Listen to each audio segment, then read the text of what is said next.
আসসালামু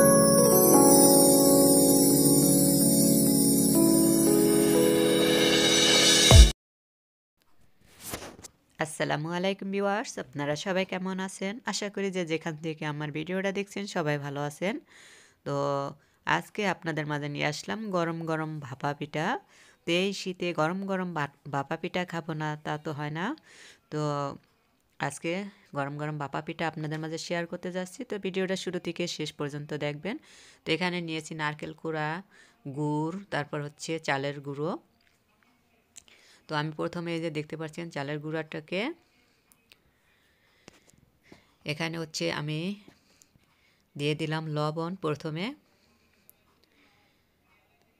তো এখন দিয়ে দিব আমি এই যে দুধ, আজকে লিকুইড গরুর দুধ জাল করা। তো আজকে আমি কোনো রকমের পানি দিব না। তো এটাকে হচ্ছে আমি লিকুইড গরুর দুধ দিয়ে এই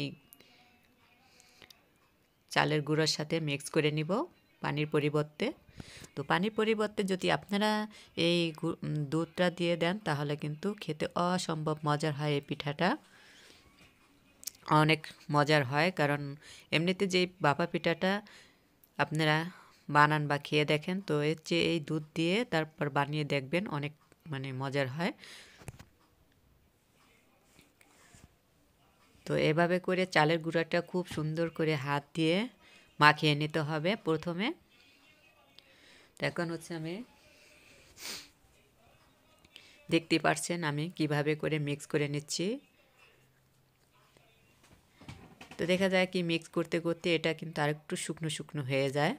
তো এখন হচ্ছে আমি এই জানলিটার সাহায্যে এই চালের গুঁড়োটা চেলে নিব। তো আপনাদের হাতের কাছে চালার মতো যা থাকে তাই দিয়ে আপনারা চালতে পারেন। আমি এটা দিয়ে চাললে আর কি আমার কাছে সুবিধা মনে হয়, এজন্য আমি এটা দা চেলে নিচ্ছি।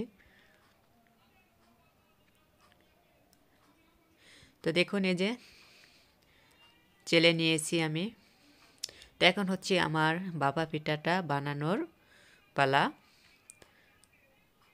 তো এই যে দেখুন এই যে টেবিলের উপরে কিন্তু আমার অনেক চালের গুঁড়ো পড়ছে চালার সময়। তো এখন হচ্ছে প্রথমে আমি এই যে ছোট একটা বাটি নিয়েছি পিঠা বানানোর যে ভাপা পিঠা বানানোর যে বাটিটা থাকে, তো ওরকম একটা বাটি নিয়েছি। তো এভাবে করে আমি চালের গুঁড়োটা প্রথমে ছড়িয়ে দিচ্ছি। তো এখন হচ্ছে আমি গুড়টা দিয়ে দিব। তো দিয়ে দিব আমি নারকেল কোড়া। তো এই নারকেল কোড়াটা হচ্ছে আমার গুঁড়া গুঁড়া করা, গুঁড়া নারকেল কোড়া দিয়ে করছি। তো অনেক নারকেল কোড়া নিয়ে আছে অনেক আস্ত আস্ত সুন্দর হয়, অনেক আলাম আলাম ভালো হয়।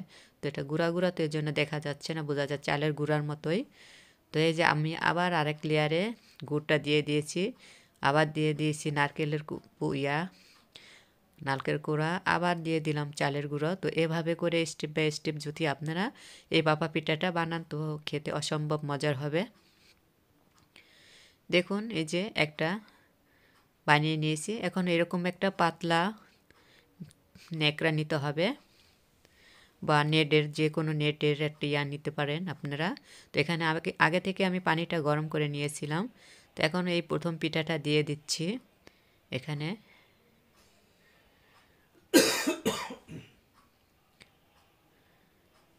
এভাবে করে দিয়ে একটু হালকা আঙ্গুল দিয়ে টোকা দিয়ে নেবেন। দেখুন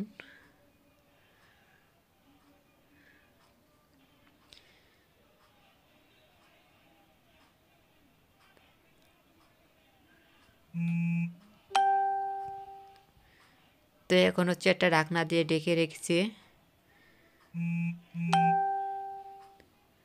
তো আমি এই শীতে এখনও কোনো পিঠা খাওয়া হয়নি, কারণ হচ্ছে আমার এই ভিডিওটা কিন্তু আমার এই চোখের যে সমস্যাটা হয়েছে, সমস্যাটার আগে এই পিঠাগুলো বানিয়েছিলাম। তো এখন তো আর কোনো পিঠা তৈরি করতে পারতেছি না, কোনো ভিডিও ঠিক মতো আমি দিতে পারতেছি না।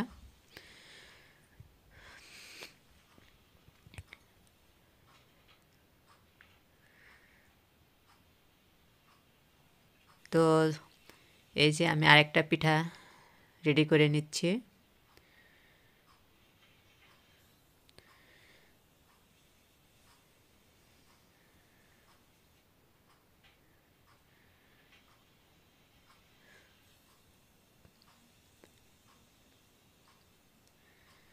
তো হয়ে গেল আমার আরেকটা পিঠা রেডি। তো এদিকে হচ্ছে যে পিঠাটা আমি দিয়ে দিয়েছিলাম হাঁড়িতে, তো এটা কী অবস্থা উঠিয়ে নিচ্ছি। তো দেখুন মাশাল্লাহ খুবই সুন্দর হয়েছে পিঠাটা, আমার প্রথম পিঠাটা অনেক সুন্দর হয়েছে। তো এখন হচ্ছে আমি দ্বিতীয় পিঠাটা দিয়ে দিচ্ছি এখানে।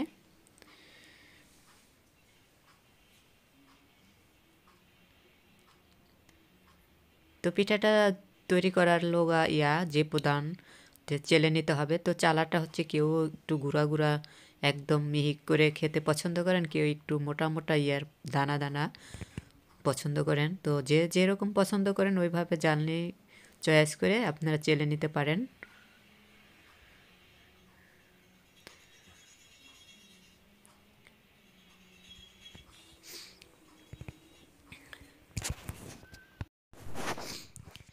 তো দেখুন এই যে আমি দ্বিতীয় পিঠাটাও এখন উঠিয়ে নিব।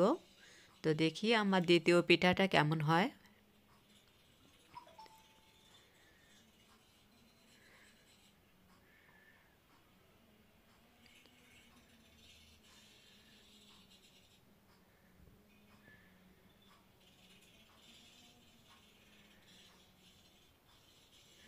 তো এই যে দেখুন দ্বিতীয় পিঠাটাও কিন্তু খুবই সুন্দর হয়েছে।